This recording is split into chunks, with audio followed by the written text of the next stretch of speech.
시편 75편 1절에서 10절까지의 말씀을 살펴보도록 하겠습니다. 시편 75편은 아삽의 시로 인도자를 따라 알다셋에 맞춘 노래입니다.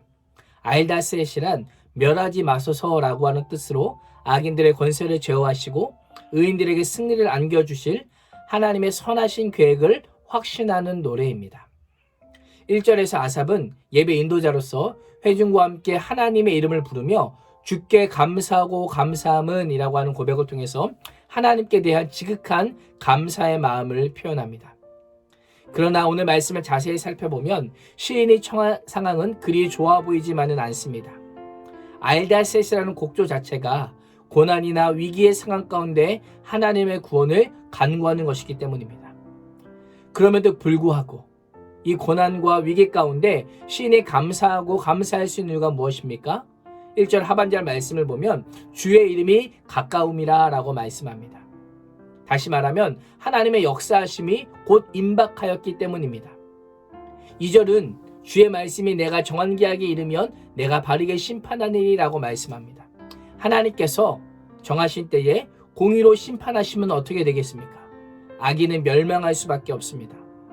악인의 멸망은 억압과 고통을 당하는 의인에게는 구원을 가져다 주기에 시인은 하나님께 감사하고 감사하지 않을 수 없었던 것입니다. 하나님은 아무런 계획 없이 상황과 조건에 따라 일하시는 분이 아니십니다. 하나님은 영원 전에 영원한 작정과 그 작정에 따른 계획을 세우시고 그 계획에 따라 일하시고 역사하시는 분입니다. 그래서 때로는 하나님께서 정한 기약과 내가 바라는 기약이 다를 수 있습니다. 하나님의 때와 내가 바라는 때의 차이가 길면 길수록 우리는 힘들어합니다. 왜 하나님은 그 때와 기한을 우리에게 바로 알려주시지 않고 차이가 나게 하시는 걸까요?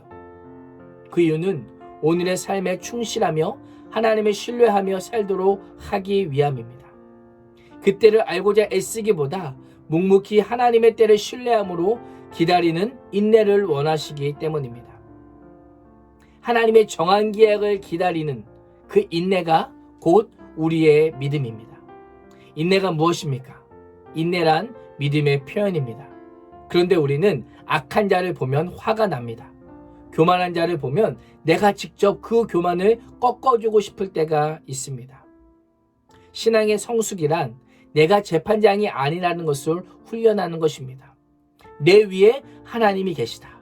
내 위에 하나님이 계셔서 그 하나님께서 모든 것을 통치하고 다스리고 주관하고 계시다라는 것을 배워가며 하나님의 주권을 인정하고 심판은 하나님께 맡기는 것이 신앙이 성숙하는 과정입니다. 하나님께서 자신의 주권에 따라 모든 일을 이루어 가시는 것을 알았던 시인은 9절에서 이렇게 고백합니다. 나는 야곱의 하나님을 영원히 선포하며 찬양하며 라고 고백합니다. 악인과 오만한 자들 향한 하나님의 분노와 심판을 확신하기에 그 하나님을 찬양하며 시를 마무리하고 있습니다. 때로 우리의 현실이 납득되지 않고 답답할 때가 있으십니까? 오만한 자와 악인들의 득세하는 것을 보며 분노가 치밀어 오르지만 하나님께서 침묵하시는 것 같아서 답답하고 낙심될 때가 있으십니까? 성경은 말씀합니다. 하나님의 때가 되면 악인들의 뿔을 다 베고 의인들의 뿔을 높이 드실 것이다 라고 말씀합니다. 오늘도 나의 생각을 버리고 하나님의 주권으로 내 삶을 채워가는 복된 하루가 될 수 있기를 주님의 이름으로 축원합니다. 기도하겠습니다. 하나님, 하나님의 정한 기약에 이르면 의인을 높이고 오만하고 교만한 자들을 심판하실 줄을 믿습니다.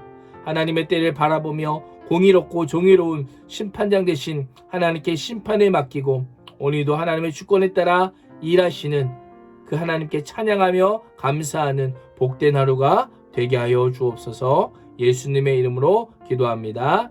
아멘.